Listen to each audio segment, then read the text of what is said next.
Putin ने एक interview के अंदर कहा कि एक भारतीय रिपोर्टर ने क्वेश्चन किया तो उन्होंने कहा कि पाकिस्तान एक बड़ा देश है, कोई छोटा देश नहीं है, तो आप उसको छोटा देश समझने की कोशिश ना करें।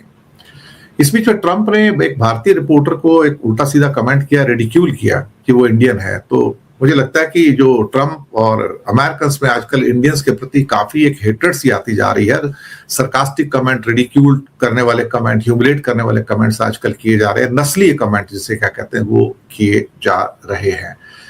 इस बीच में ज़ेलेंस्की ने एक लेटर लिखा है कि पुतिन के साथ में किसी एक न्यूट्रल जगह के ऊपर बातचीत करना चाहूंगा अगर उन्हें मंजूर है। तो ये पहली बार मुझे लगता है 4.25 साल में ऐसा हुआ कि ज़ेलेंस्की ओपनली एक लेटर लिख रहे हैं कि हाँ मैं बातचीत करना चाहता हूँ।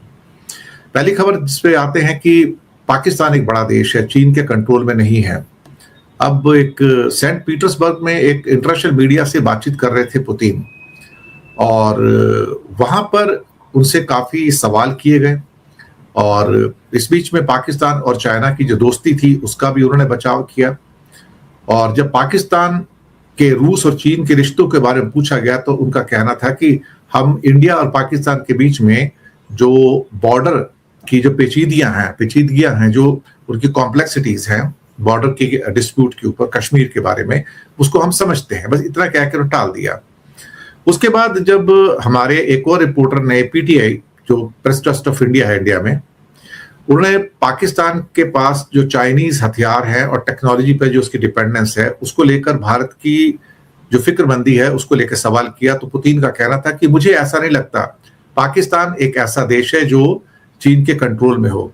पाकिस्तान एक बड़ा देश है। अस्सलाम वालेकुम दोस्तों, पहले भारतीय एंकर को ट्रम्प ने बड़ा जलील किया है। ट्रम्प से सवाल किया तो उसने कहा कि तुम क्या जर्मनी से आए हो? फिर उसने कहा नहीं, मैं तो भारत से हूँ। तो ट्रम्प ने कहा अच्छा, इसलिए बड़े हीरो बने फिरते हो। यानी ट्रम्प ने इनकी हीरोगिरी निकाल दी। और अब देखें कि प्यूटन से ये सवाल करते हैं कि पाकिस्तान तो चाइना की कॉलोनी बन गया है। प्यूटन हंस कर कहता है कि ये कैसी बात है, और प्यूटन कहता है पाकिस्तान एक बहुत बड़ा मुल्क है जिसके बहुत बड़े बड़े ममालिक के साथ ताल्लुकात है। प्यूटन का इशारा था कि पाकिस्तान एक तरफ चाइना के साथ भी अच्छे ताल्लुकात रखता है, दूसरी तरफ वो अमेरिका के साथ भी वैसे ही ताल्लुकात रखता है। और आप देख लें कि अमेरिका और चाइना दोस्तों दोनों पाकिस्तान के साथ खड़े हैं। पाकिस्तान तो ऐसा मुल्क है, लेकिन ये भारतीय हैं, हर जगह इन्हें जलील होना पड़ता है। ये कहते हैं कि बस किसी न किसी तरह दुनिया के बड़े बड़े लीडर से पाकिस्तान की थोड़ी सी बेइज्जती करवाई जाए, ताकि उसके बाद फिर मोदी तारीफों के पुल बांध दिए जाए, कुत्ते की तरह जो उनका गोदी मीडिया है वो भौंकना शुरू कर दे और उसके बाद वोट बटोरे जाए। लेकिन दोस्तों पाकिस्तान को बहुत बड़ा मुल्क करार देकर प्यूटन ने इनके मुंह पर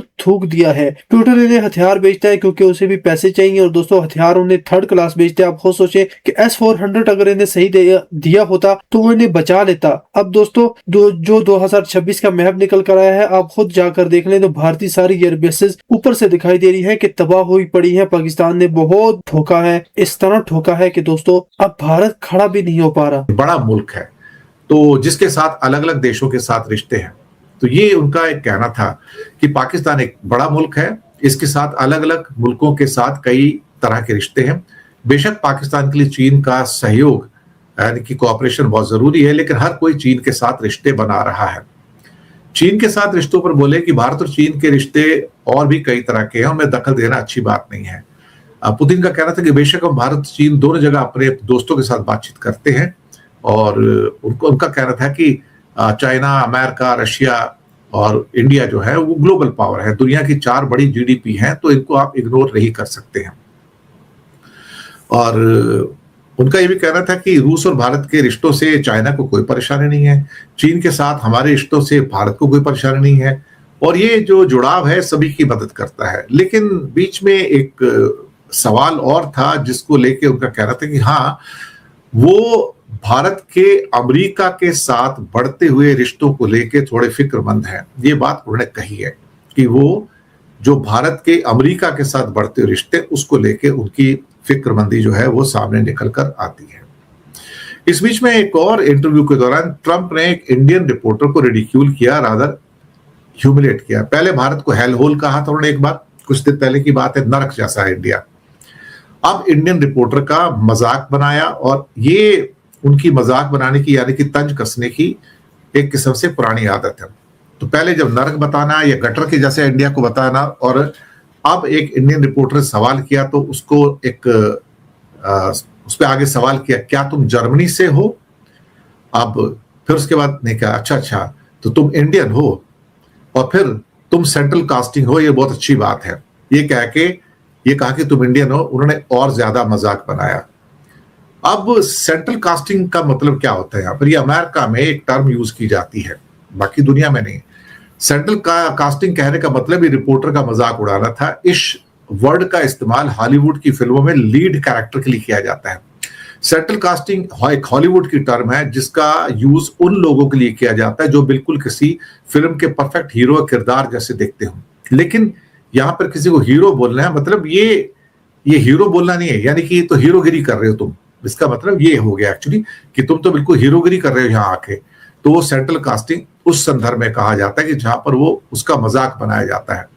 तो फिर कहा कि तुम इंडियन हो, अच्छा अच्छा तो तुम तो सेंट्रल कास्टिंग हो, यानी कि हीरोगिरी कर रहे हो तुम तो ये एक किस्म से कहा जाए बहुत बुरा एक किस्म से टेस्ट था। क्या कहा कि President Trump to reporter with thick Indian accent, are you from India? I thought you are from Germany, I am only kidding, यानी कि मजाक कर रहा था। You are central casting, okay that's very good thing. ये मतलब भारतीयों के बोलने का, लहजे का मजाक उड़ाया उन्होंने कि जैसे उनको ही सिर्फ अंग्रेजी आती है, बाकी किसी को अंग्रेजी नहीं आती है। इन एक्चुअलिटी अमेरिका के लोगों को खुद को अंग्रेजी बोलने ढंग से नहीं आती है, क्योंकि वो दरअसल एक अमेरिकन इंग्लिश लेके चलते हैं जो उनका एक अलग सिस्टम है। लेकिन इसका मतलब ये नहीं कि वो प्योर इंग्लिश बोलते हैं। हम हिंदुस्तानी उनसे बेहतर इंग्लिश बोलते हैं, क्योंकि हमारी इंग्लिश ओरिजिनल जो ब्रिटिश इंग्लिश है वो उसके करीब है। और इसीलिए ब्रिटिश भी देखा जाए तो अमेरिकन का मजाक बनाते हैं कि तुमको अंग्रेजी बोलनी नहीं आती एक्चुअली, और तुम राउडी, मतलब एक तरह से कहते हैं राउडी कैरेक्टर तुम लोग सारे के सारे। अब ये सारे के सारे चक्कर हैं। तो एक बार पहले भी उन्होंने एक रैली के अंदर 2016 की बात थी कि जब भी आप अपने क्रेडिट कार्ड कंपनी को फोन करते तो आगे से आवाज आती है कि हम भारत से बोल रहे हैं। फिर कहते नहीं भारत एक बेहतरीन जगह है, वे भारतीय नेताओं से नहीं बल्कि अमेरिकी नेताओं की बेवकूफी से परेशान है। वो दरअसल कहना कुछ और चाहते हैं, कहते कुछ और है, लेकिन मकसद ये होता है कि दूसरे को ह्यूमिलेट किया जाए या उसका मजाक उड़ाया जाए। इस बीच में ज़ेलेंस्की ने खुला लेटर लिखा है पुतिन को और ये कहा है कि भाई अगर हम किसी न्यूट्रल कंट्री में मिलते हैं, आपस में बातचीत करते हैं, तो सामने बैठ के हम बातचीत कर लेंगे कि कैसे भी करके हम इसको सॉल्व कर लें। हम चाहें तो स्विट्जरलैंड मिल सकते हैं, टर्की मिल सकते हैं, या कोई अरब का कोई देश हो जो इस बातचीत के लिए उचित हो तो वो हमारे साथ आ सकता है। ज़ेलेंस्की कहना था कि बातचीत ना तो कीव में होनी चाहिए ना मॉस्को में होनी चाहिए। इन मुद्दों का जो सॉल्यूशन है दो देशों के नेता ही कर सकते हैं और पुतिन को कोई तारीख नियत कर लेनी चाहिए। ज़ेलेंस्की का यह भी कहना है कि अब अमेरिका पर निर्भर होकर हाथ पर हाथ धरे रहने का कोई फायदा नहीं है। अमेरिका का ध्यान इस टाइम ईरान पर ज्यादा है। रूस पर हालांकि उन्होंने गंभीर आरोप लगाए हैं कि वो ऐसे में ज्यादा से ज्यादा बैलिस्टिक मिसाइलों का इस्तेमाल करने लगा है और वो रूस चाहता है कि युद्ध 1-2 साल और चले ताकि उसे किसी तरह कुछ हासिल हो जाए। उनका कहना है कि पुतिन चाहते हैं कि बेलारूस भी संघर्ष का हिस्सा बन जाए। इसके अलावा रूस मोल्दोवा में अपने सपोर्टर के जरिए कुछ तनाव पैदा करने की भी कोशिश कर रहा है। ज़ेलेंस्की का यह भी कहना है कि रशिया इस युद्ध से तंग आ चुका है, इसकी कीमत चुका रहा है और अब वहां पर कम से कम नहीं तो उनका कहना है कि पिछले महीने ही रशिया के 30,000 से ज्यादा सोल्जर्स मारे गए हैं या बुरी तरह से इंजर्ड हो गए हैं। इस बात से उन्होंने इनकार नहीं किया कि यूक्रेन को भी भारी इसके अंदर नुकसान हुआ है।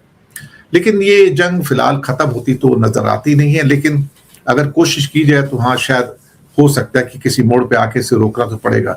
4.25 साल हो चुके हैं, 5वां साल चल रहा है ये, और इसको कहीं ना कहीं तो विराम देना पड़ेगा, कहीं ना कहीं तो इस पर रोक लगानी पड़ेगी। लेकिन ईस्टर्न यूक्रेन जो कि इस समय पूरा का पूरा रशिया के कब्जे में है, वो उसको कभी छोड़ेगा नहीं।